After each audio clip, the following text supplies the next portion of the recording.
Hello, good evening, and thanks again for joining us. This is TVXYZ, and this program is Ideas Exchange.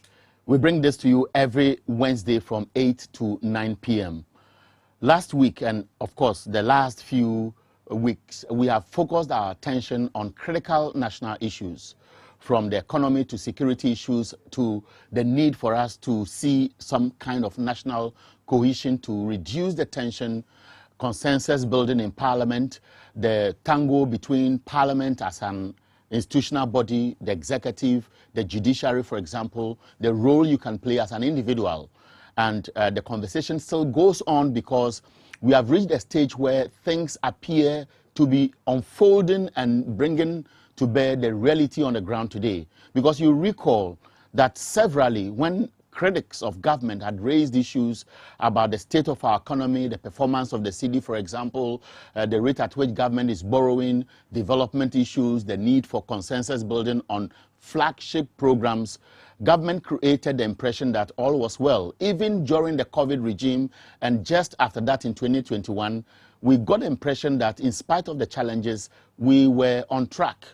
But it appears one animal called e-levy has exposed a lot of things that we are speaking to today. But for e-levy, we may not perhaps have known that indeed we are at a state where government itself will admit that until we take some pragmatic steps, we may not be able to address our challenges, and the economy nosedive agenda may crash and all of us will be in trouble. I'll be introducing my two powerful guests who are very exciting gentlemen, very young men who understand the topic. Today we want to preempt what we expect the Minister of Finance to tackle and whether really it is going to address our problem as homegrown solutions limited to a few, maybe the executive and key people who are close to government. But before I introduce my guests, I want to share with you some critical developments that are key to any decision, whether you are in government or in opposition, civil society, in academia and so on, would want to be factored into the consideration. I'll share them on the screen with you. One, the Bank of Ghana, I'm sure you know by now, has just increased the policy rate from 14.5% to 17%. Inflation is shooting up. It's now at 15.7% compared to 13.9% as of January 2022. The city we know is struggling, and government has shed some hope that they hope to raise $2 billion internally to shore up the reserves at the Bank of Ghana. Industry, according to the summary on the Bank of Ghana economic and financial data published as of March 2022, indicates that industry is growing at -2%. Don't forget that we always talk about the need for us to reduce imports, which means our manufacturing sector or productivity areas must see some growth. It's critical. Revised benchmark value, 30% for goods, 10% for vehicles, will impact on prices. High demand for the dollar, high cost of fuel on the global market will also pile up pressure on the cedi. As of December 2016, we knew that the cedi was at an average of 3.8 to 4.1 cedis to the dollar. Now it's almost doubled. Some banks are quoting about 7.8. I've heard conversations that it's beyond 8 cedis to the dollar. Public debt has also shot up to a range of about 350 billion, about 80.1% of GDP. And I'll be sharing some of these data with you on the screen as we move along. But it tells you that we are in critical moments and there is a lot to be done. I have two guests and I will share with you their profile. One sitting close by me on my left is Michael Ni Yaboy Annan. He's a financial analyst, a certified accountant, a certified information security analyst, an accountant and tax consultant. You are welcome. Thank you. You know why I'm laughing? No. Your titles tell me that you are in a comfortable lead. You're not suffering at all. Consultant here, consultant there with all the books. Your pocket is comfortable, isn't it? Well, you can't be comfortable when you see a lot of those you advise going down. Okay, so that's my first guest. My second one is known to our screens. Bernard Odro Techi is the regional coordinator of CHI West Africa. CHI West Africa is actually the acronym for Commonwealth Alliance of Young Entrepreneurs, West Africa, for promoting young entrepreneurship in Ghana, Gambia, Nigeria, Cameroon, and Sierra Leone. Now, BOT, as we call him, has some quite impressive profile. Is the 2016 Mandela Washington Fellow of the U.S. government, founder and CEO of Omambapa Ghana Limited, agribusiness entrepreneur. We have he's also the former presiding member of the Suyanyi West Municipal Assembly, qualified member, Chartered Institute of Marketing UK, chartered member, certified member, Association of Certified Chartered Economists of USA, and USADF Business Entrepreneurship Award winner 2016. BOT, Eric. Young but also very impressive. I don't think you have problems. Because the perception among ordinary Ghanaians is that Wako school and you have all the certificates, you are likely to get good jobs, consultancy here and there. And therefore, when we talk about suffering, it is the average person. Right. Now, let me start with you at the tail end. With all what is happening in this country, what are your opening remarks as far as the CD or the economy or what we expect should be done going forward? Let me say good evening to your viewers and your listeners. I have 3 fundamental principles in business, and that is money is on the street, not in books. It is so simply because if people can be prepare their mind to do the 3 Ds, dirty, dangerous, difficult, it creates money into the system. Unfortunately, in our part of the world, people are not prepared to do the 3 Ds. People love to do the white-collar job. But now the color of the job, the color of the color has changed. Now it's not changed to blue, to black, etc. So you realize that the regime of people going to school looking for a job has changed. But we are still living in that mentality that go to school to look for a job. But in the advanced countries, that go to school to create your own job. So if you take Germany, Singapore, US, and the UK, people believe in being self-employed. Our part of the world, we believe in being employees. It is nothing wrong being an employee to people. But the more people can take their destiny into their hands and work with their heart and their hands, you create wealth. You ask a fundamental question that, do we have problems? We do. And you see, the problem of self-employed people is that we wake up to solve problems. And you see, money is in problems. And the more problems you solve, the more wealth you create. So in the words of the UK self-employed people, they believe that to democratize wealth, encourage people to solve problems. Because Africa is richer than UK and Asia because there are more problems here. And money is inherent in problems. Today, poverty is endemic. Our road network is bad. Electricity is poor. And anybody who comes out with a solution to those things automatically create money. So money, there's never shortage of money in the business world. But in the accounting, the economy, there's shortage of money. But so long as people can avert their money to solve problems, the more money you get today. Now, it's good to hear this. But Michael, let me come to you. It talks about 3 Ds, dirty, dangerous, and difficult. So that is the orientation towards creating opportunities and tapping into them. They may be around. We may not be seeing them. We get people speaking to the issues all the time. Recently, we heard our finance minister suggest that the public sector is full and therefore many people must look towards creating these opportunities for themselves. If you look at our economy and the challenge local businesses have had in the past, difficulty in accessing the market, beating competition here and there, would you say that it is as easy as BOT or Bernard is trying to suggest?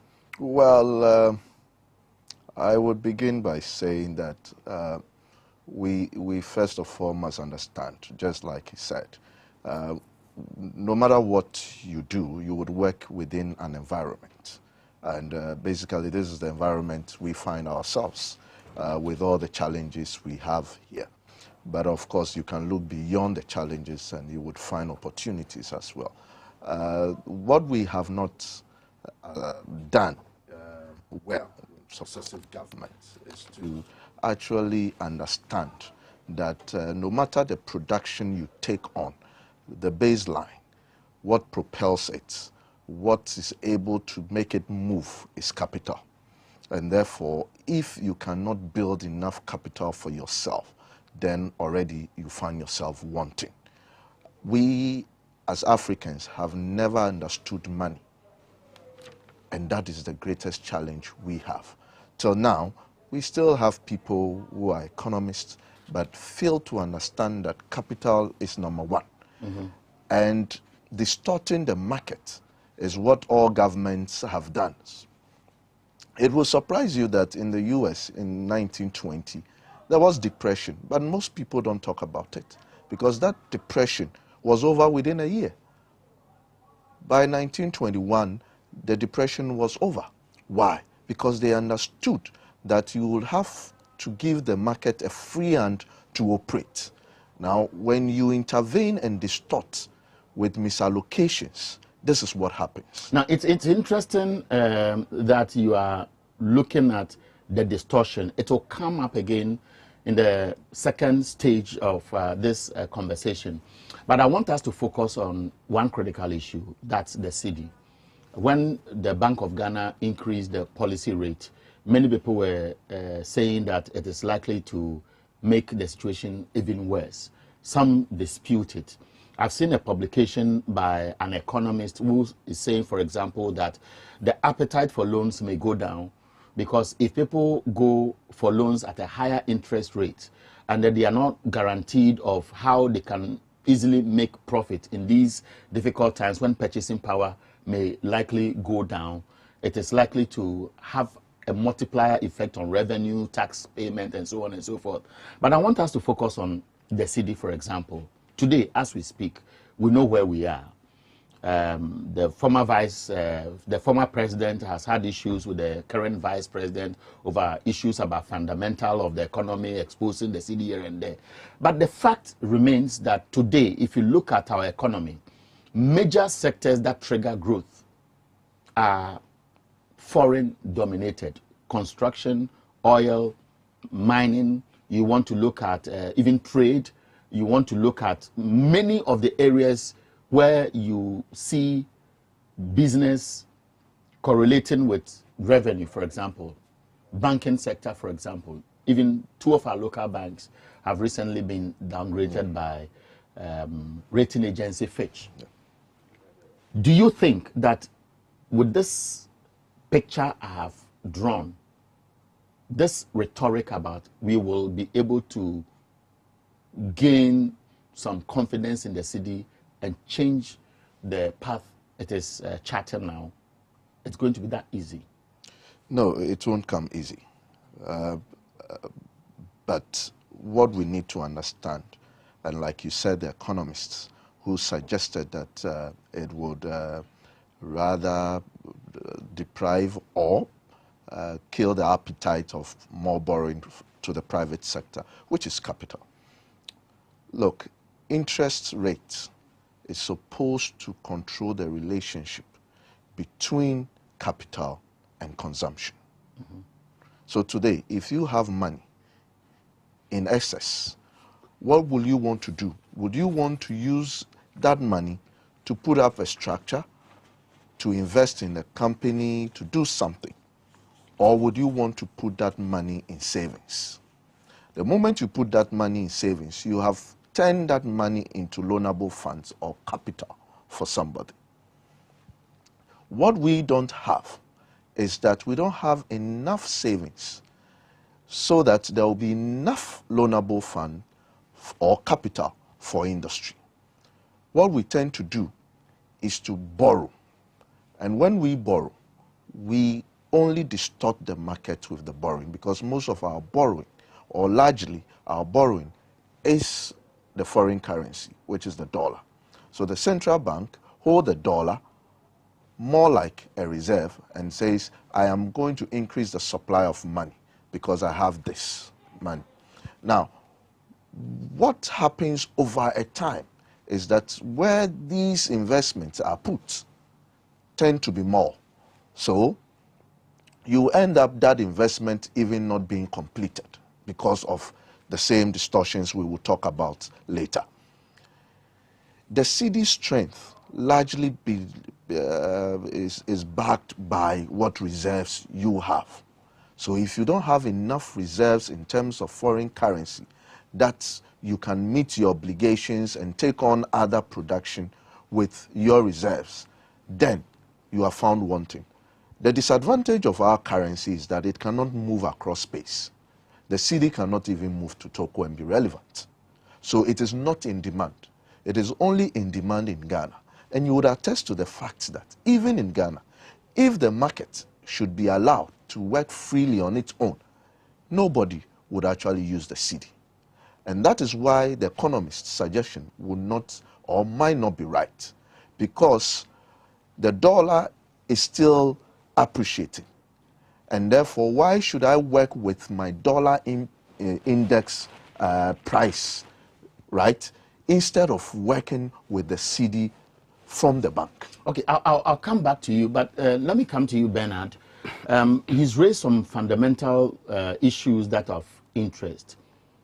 In the past, we've had similar problems. So the economist or the financial analyst will suggest that let's follow certain strategies to see how we can at least regain the free fall of the cedi. Right. So these interventions have been there in the past, to the extent that government even, or the Bank of Ghana, issued directives against dollarization of this economy.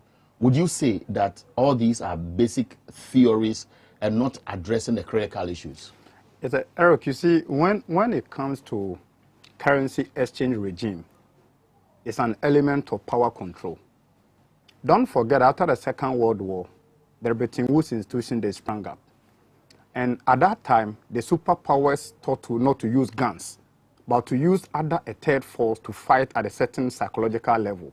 And they resorted to the use of currency. So you realize that today the pound, the euro, the dollar are very dominant, not in the military might, but in the global market forces of demand and supply. You realize that in every governmental regime, there are ways to control your currency. And let us understand clearly that the strength of your currency is simply relative to the strength of your money to other people's currency. So what it simply means is that if we take one Ghana cedi, how can it run to catch up with the dollar? You've put us some key indicators on the notice board this evening and indicated that to be able to run after a dollar now, you will need 6.8 Ghana cedi to catch up with a dollar. What it simply means is that a Ghanaian employee worker in Ghana today, if you want to compete with your colleague in USA, you will need to chase the person 7.8 miles. So while the dollar is standing at 1 feet, you have to run 7.8 feet. Turn it to the pounds. The pounds could be 10 point something. So what it simply means that what is it that they did right to get there, and we call it the ratio deciding rule.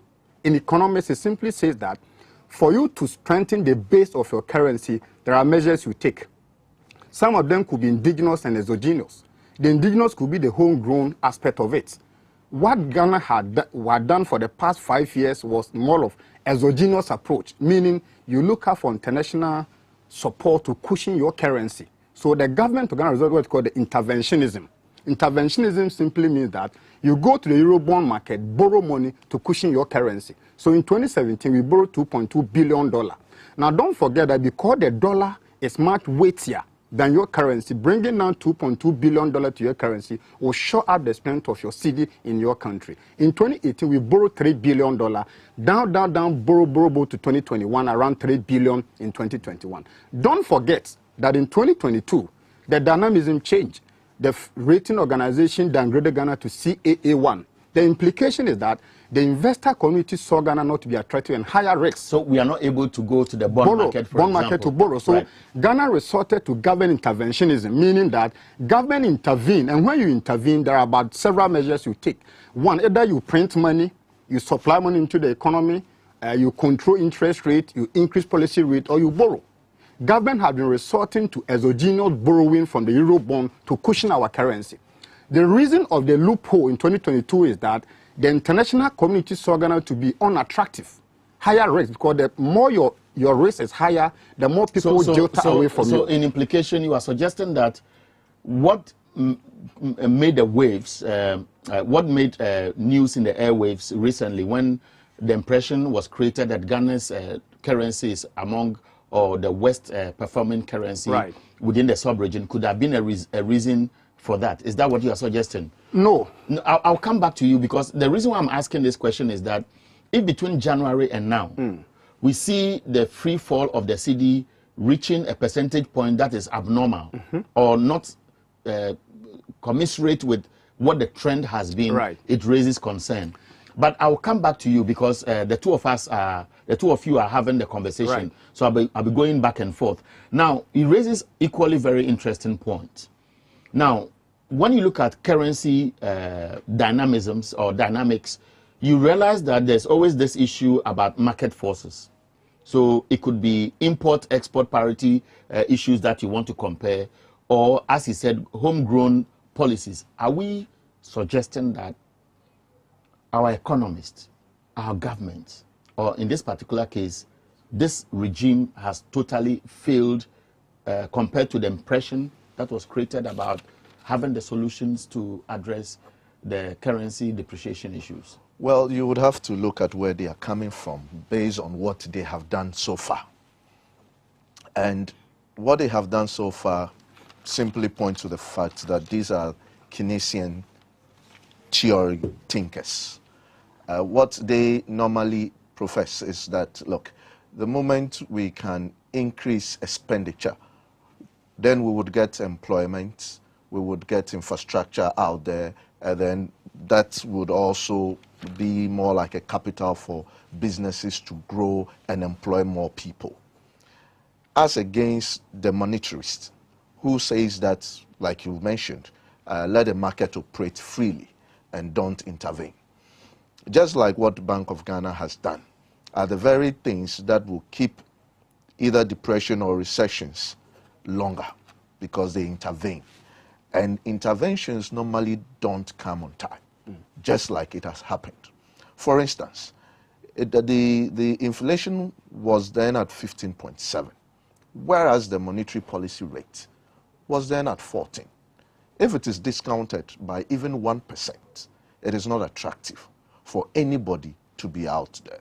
If you look at the Euro bonds, they were failing in terms of pricing. So if I keep my money in there, which are dollar dominated, if I keep my money in there, whereas the dollar is appreciating, I can pull it out and do more with it because the cedi is falling.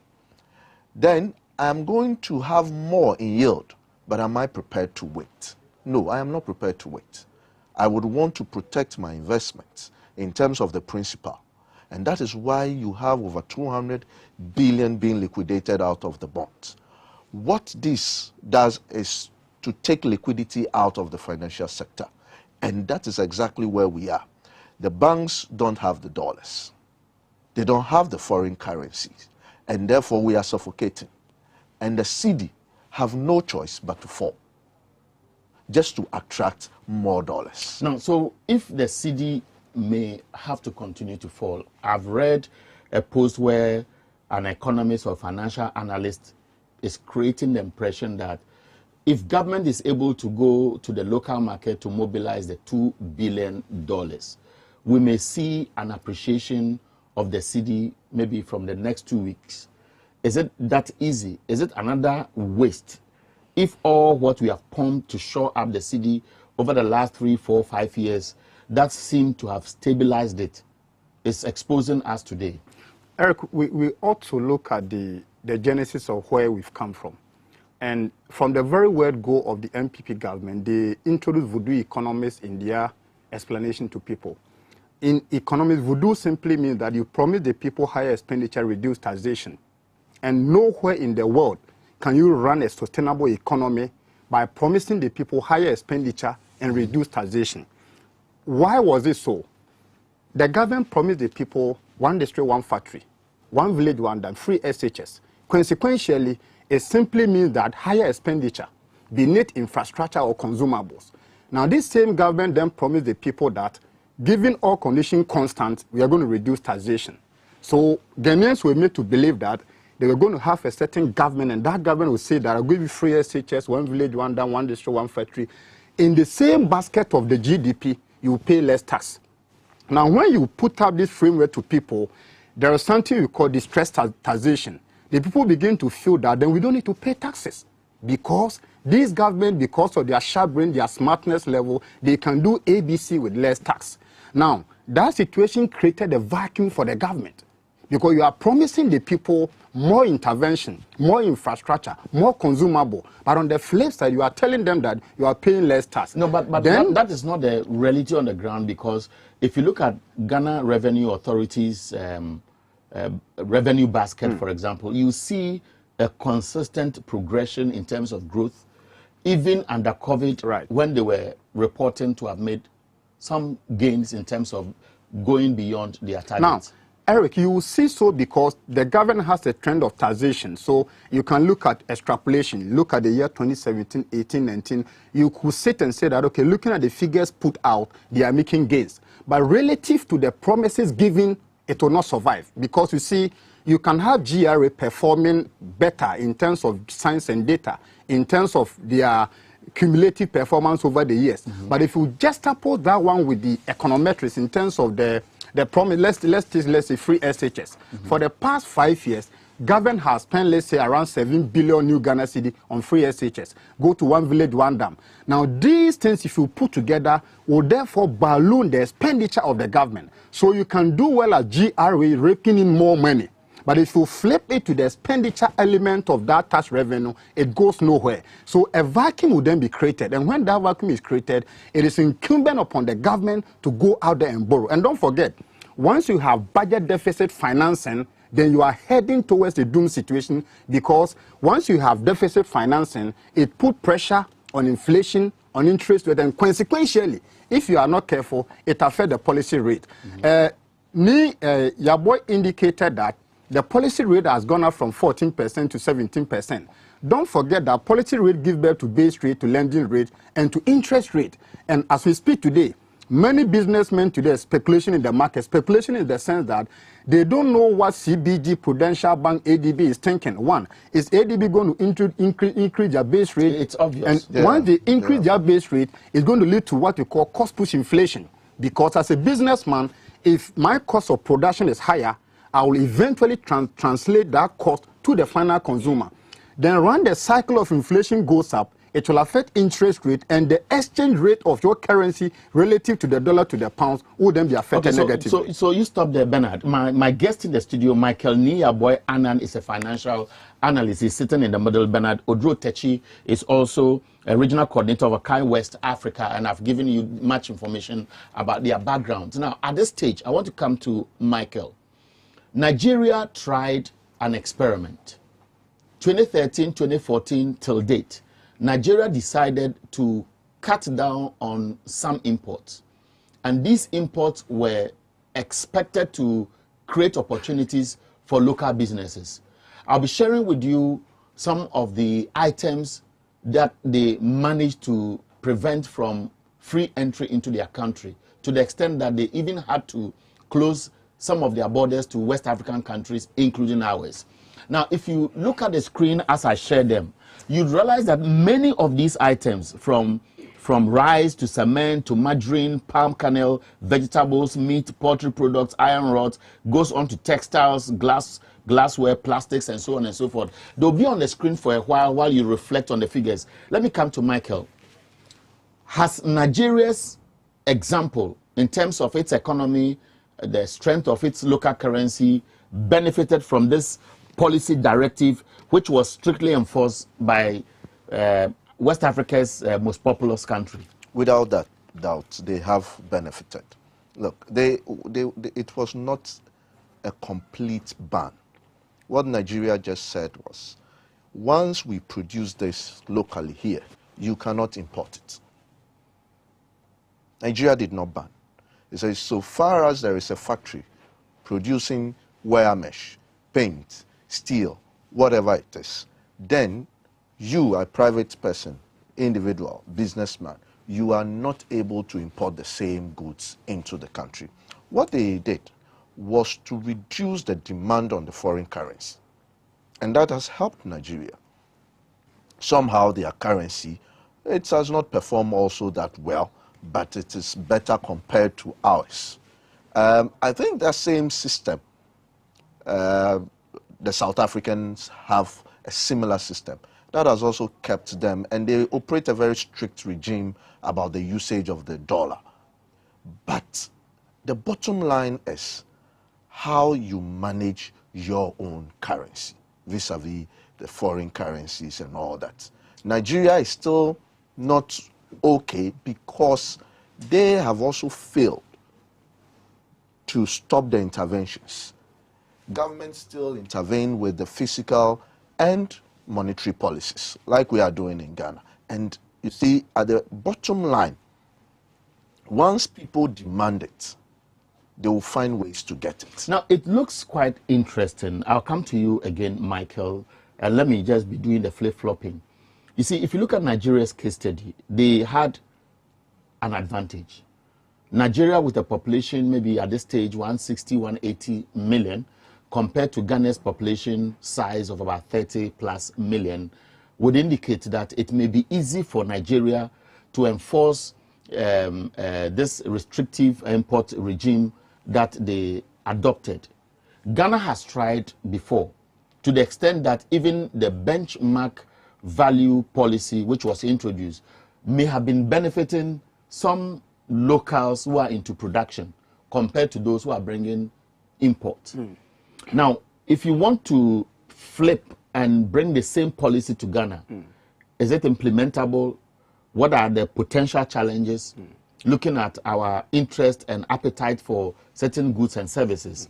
And again, whether it is still going to be the same theory we are looking at. Eric, I'll be grateful if they can put on the screen the critical development indicators you had, if they can bring it back. The first data you gave. Okay, so my producers will share with us the critical development issues that I shared. Now, so there are some of them on the screen. Let's look at paragraph 4. Right. Industry, according to Summary of Economic and Financial Data published by BOG March 2022, grew by negative 2.0%. Right. Now, let me pick my analysis from here. Now, this data therefore stipulate that the 1D1F policy of the government failed in its entirety, because you're looking at, if you want to put in place import substitution policy, it is against trade liberalization, whereby you open your doors and say that, okay, for Ghana becomes a dumping ground for everybody.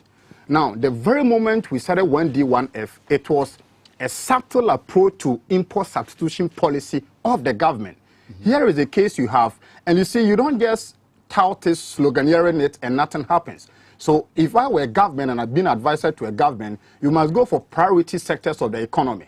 And when you look at the Ghanaian economy, there are some key sectors we import hugely, and that has a consequential negative effect on our balance of trade position of the government. So what are some of the key sectors of the economy? Let us take the sugar industry of Ghana.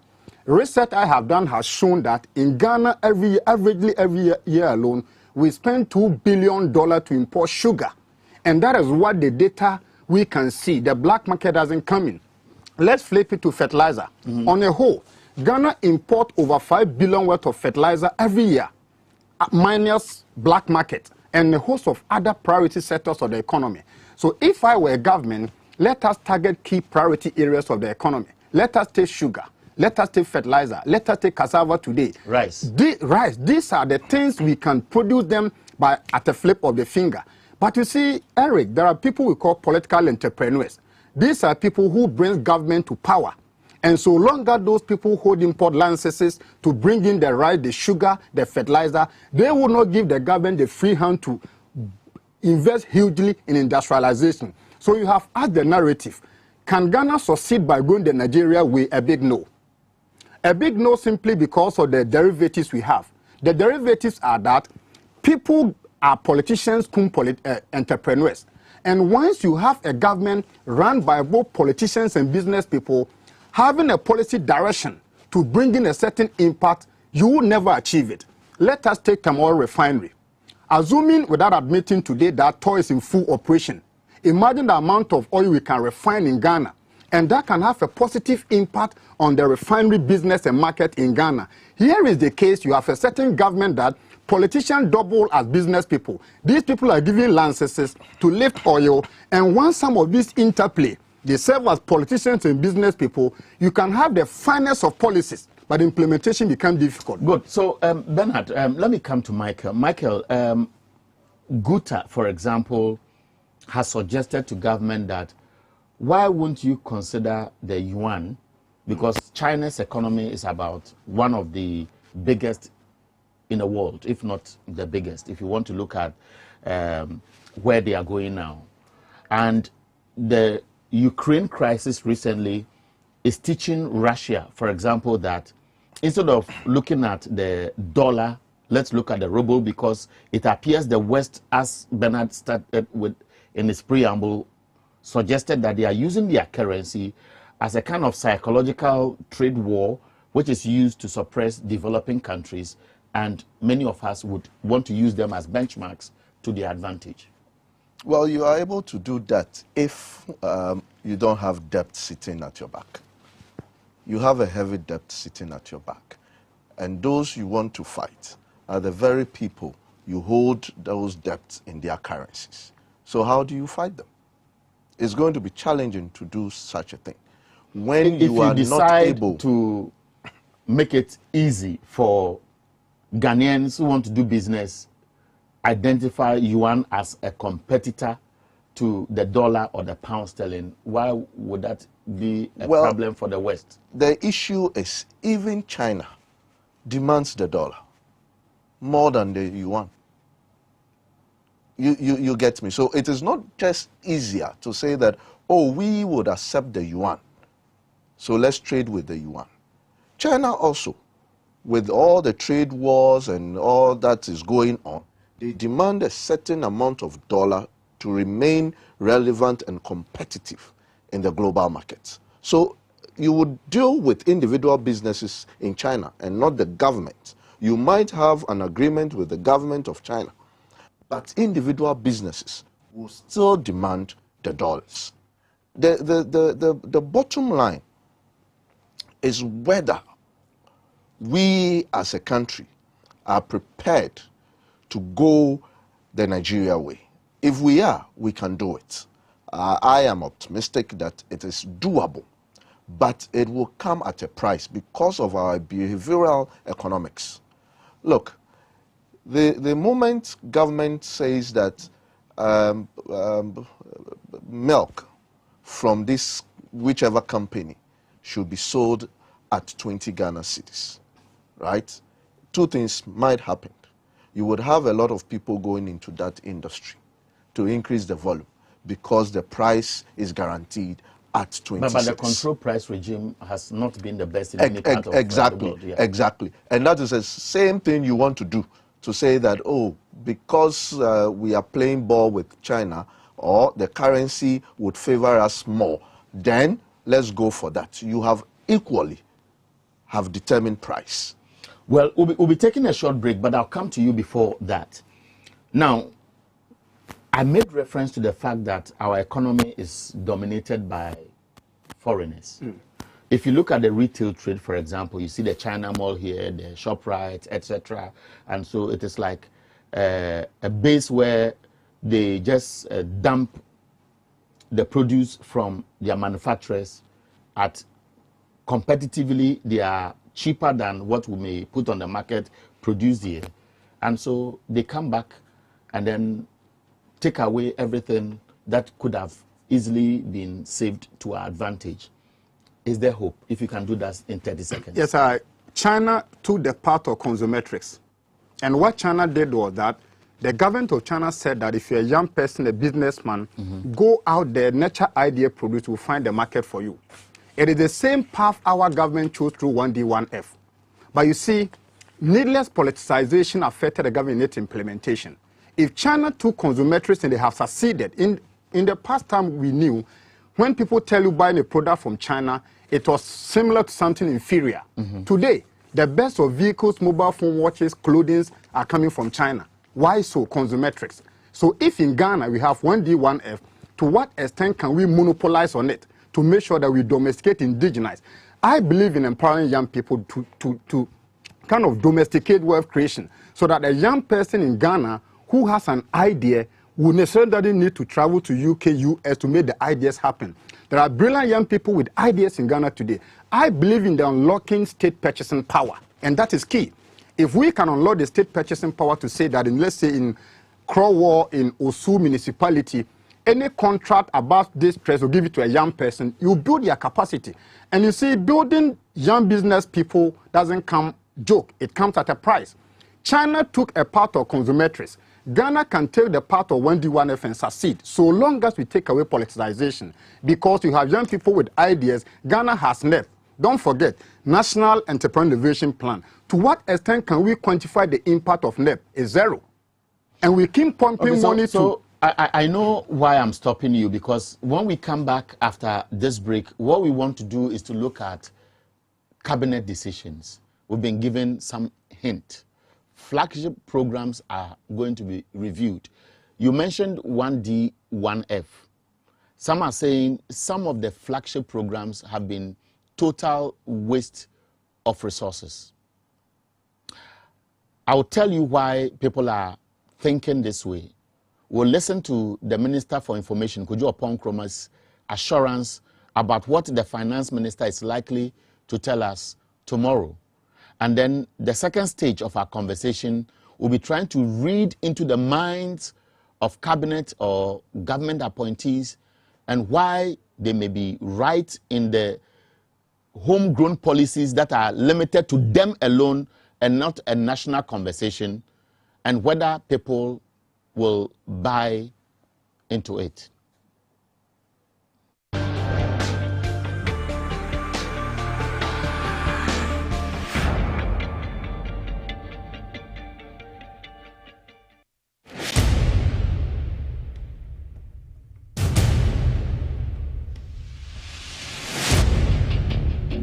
The average human body mass should have at least 60% water for optimal performance in any physical or mental exercise. We can help you maintain it naturally.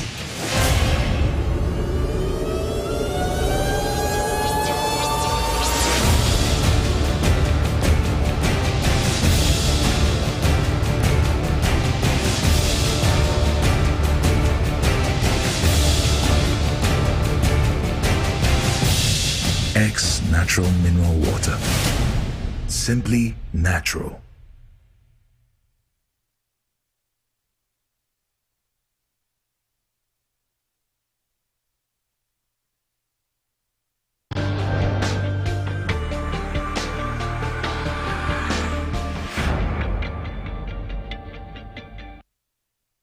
Welcome back. This is TVXYZ. This is Ideas Exchange. We bring this to you on Wednesdays from 8 to 9 p.m. Today our topic is the economy, cabinet decisions, tackling the rhetoric and realities. And I'm sure my two guests, Michael Ni Yaboy Anan, a financial analyst, and Bernard Odro Techi are schooling us on what the facts are. And from this stage, we want to look at what, in your opinion, the finance minister is likely to be telling us. We'll listen to the information minister, Kojo Oponkromah.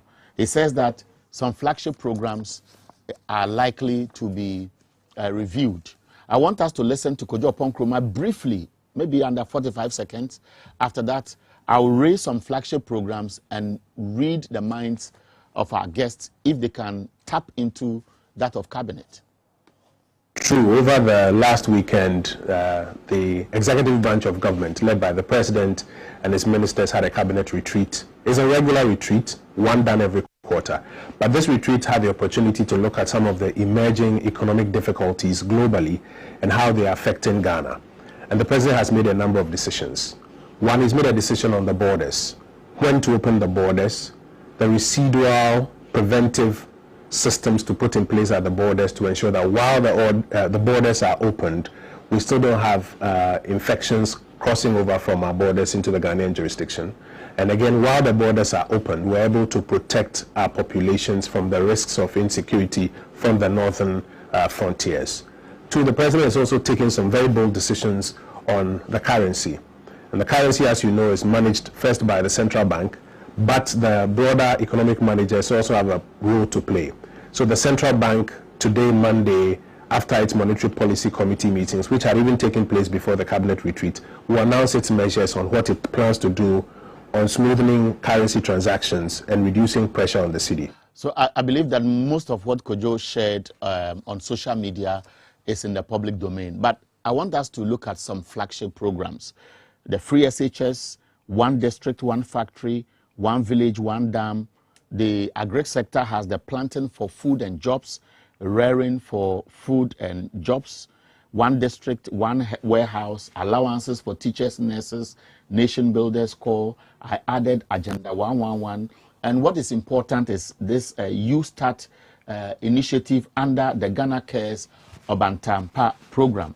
If you look at the breakdown, if you go to their website, they are talking about targeting young people, mostly graduates. They are looking at You Start to provide youth-led enterprises with district-level loans, 10,000 after 2 to 3 months training, startup soft loans of up to 50,000, particularly young graduates and school leavers. Talk about starter packs, soft loans of up to 50,000, and so on and so forth.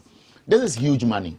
And government is hinging this on the ability to collect e-levy, which has hit a snag, and we don't know the way forward. Michael, do you think this review, which is limited to cabinet holding it to their chest, when they spell it out, can really address the credibility issue, which the rating agencies, for example, or the Bretton Woods institutions, for example, would wish to see to give us that breathing space? No. No matter the review they will do, it will still fail. And it's as simple as that. Look, anytime a government bring on flagship programs, they are normally front-loaded. What it means is that you give those ones physical space and you shrink other expenditure lines. So already it is either you maintain the same budgetary position in terms of expenditure or you expand it. And our expansion is what we took on with more borrowing to expand the expenditure base to be able to accommodate some of these expenditures. Now, if you put money into something, you are supposed to get some form of returns.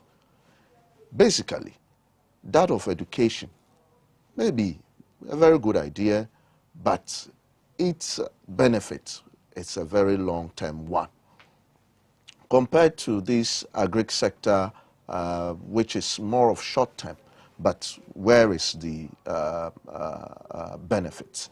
We are not able to feel it. Yes, you subsidize fertilizers, you put extension officers there, you probably rent tractors for free for them, yes, and they cultivate. There was a harvest, there was a bumper harvest, yet you don't have a program for that.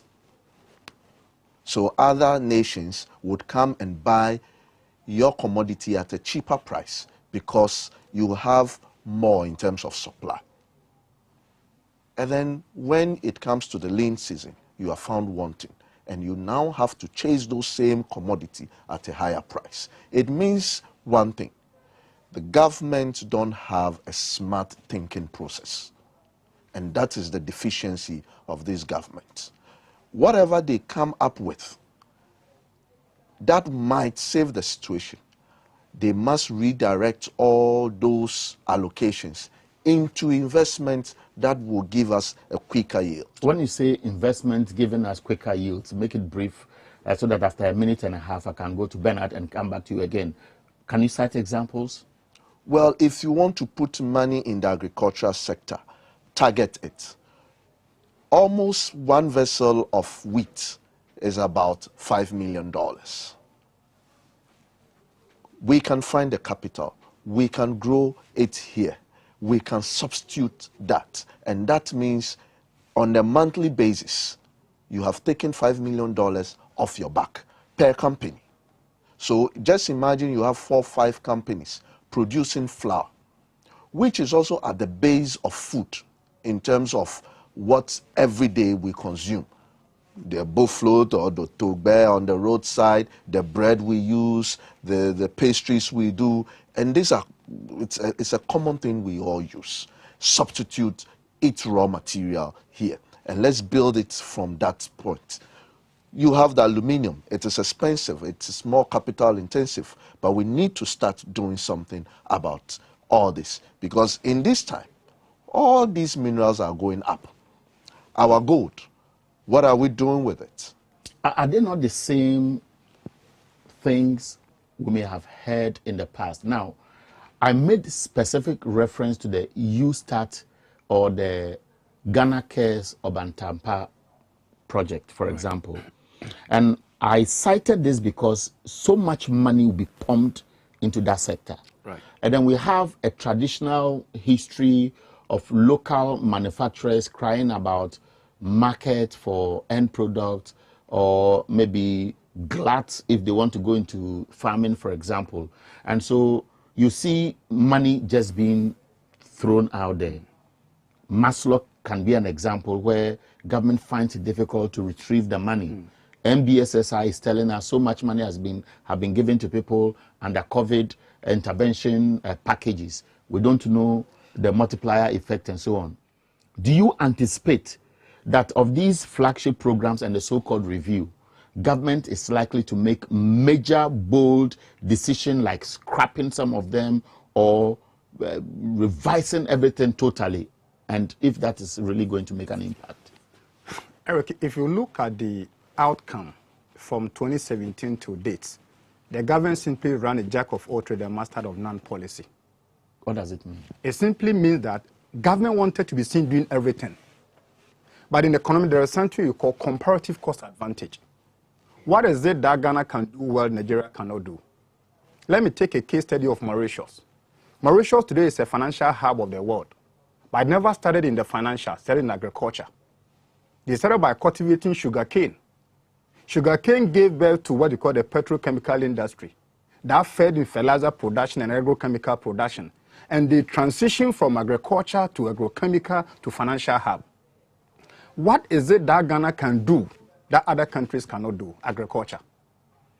Now go back and check the output from planting for food and job. It is not appreciable. So you realize that the government wanted to be seen doing everything to appease the electorate. But if you read the Bible, it is not everything right that common sense should tell you to do. So government wanted to be seen in the educational sector. They've introduced free SHS in the aviation sector. They have done that. And once you want to clamp all these things together, you end up having a net negative effect. And that is what we are seeing. Today, if you want to have a quantitative and qualitative measurable output from free SHS, planting for food and job, and all the community, you realize that the net effect is negative. It is simply because we never deployed the force of comparative cost advantage. Assuming without admitting, if government had focused on just 3 initiatives and pumped a lot of money strictly into it and make sure it works, today we have food insecurity. Why could a country deploy planting for food and job?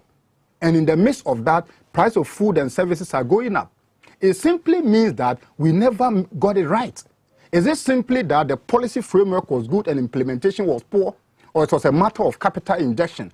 I want to state boldly that all the things we stated in the past, postulating into the future, we should not expect anything new in USTAT, because in the time past we had Yes Fund. Yes Fund gave birth to NEP, NEP gave birth to Batampake, etc.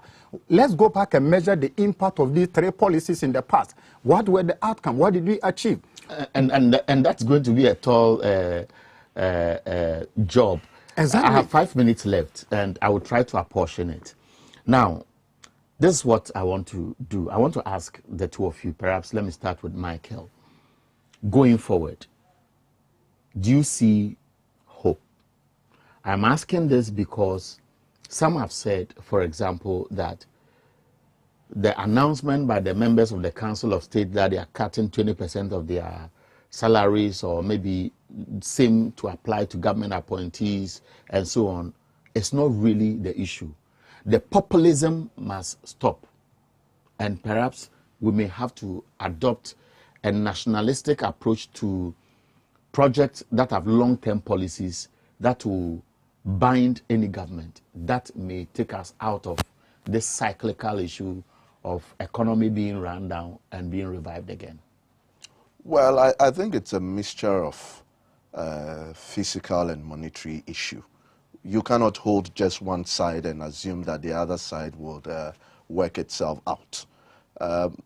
We have to learn from best practices and other places that have achieved it. The US was able to get to where they are after the Second World War because of their SBA structures they put up. And Japan business. Also did something. Yes, Japan did something exciting after the French also did it after the revolution and exactly. So on. It is not enough for a government to say that I don't believe in my people, and therefore I am going to initiate the policies myself.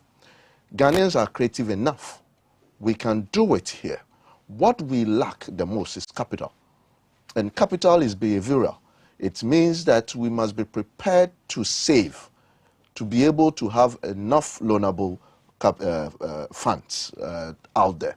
Now, the funds or the capital out there must come at a price which makes economic sense to be able to work with it and be competitive on the global stage. No matter what we will end up doing, we should remember one thing. We are competing on the international market. Right. So yes, you might grow maize here, but how you do it and how it costs you will determine whether you can redo it again in a larger scale. And that is the challenge we have. What we have failed to do is to target the factors of production and make sure that it favors the Ghanaian. Until then, no matter the policies we will put in, we will still be where we are. Okay, so at this stage, and that's what I do to my guests, we'll be wrapping up. Next week, I want to pray that I can bring my two guests to the studio, and the reason is very simple. The finance minister would have spoken.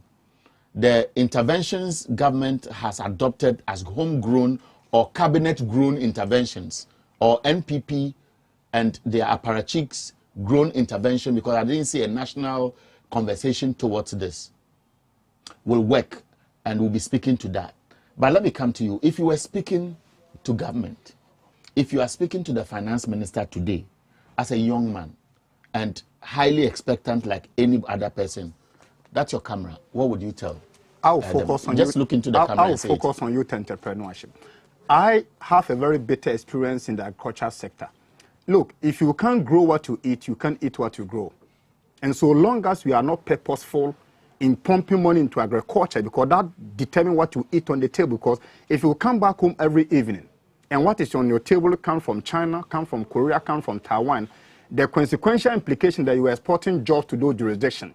So government must focus overwhelmingly on agriculture.